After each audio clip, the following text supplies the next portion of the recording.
U.S. President Joe Biden signaled the importance of climate change to his administration by taking steps in the first hours of taking office. Is the commitment I made that we're going to rejoin the Paris Climate Accord as of today. Within the first 100 days of his term, Biden set a new national goal to reduce greenhouse gas emissions to half of the 2005 levels by 2030. For over a year, Biden has campaigned for the $1 trillion Inflation Reduction Act, which includes about $370 billion for climate and green energy, which it says is the largest piece of climate legislation in U.S. history. The IRA is a big initiative, probably Biden's biggest initiative since coming to office. It involves, very large subsidies for green energy, of all forms, subsidies for electric vehicles, a really big boost to U.S. production. It also aims to boost the U.S. share of the green technology manufacturing market, which China currently dominates. And in March of this year, the U.S. Environmental Protection Agency announced the toughest restrictions on vehicle emissions in the nation's history. These technology standards for model years 2027 through 2032 will avoid more than 7 billion tons of carbon pollution.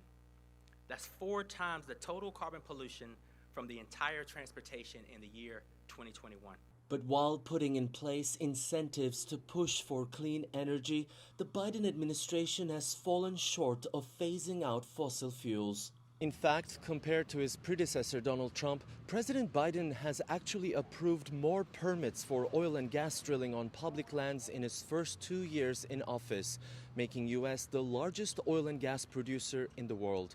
And while the numbers have come down, 2023 saw a record high production of about 13 million barrels per day, according to the Energy Information Administration.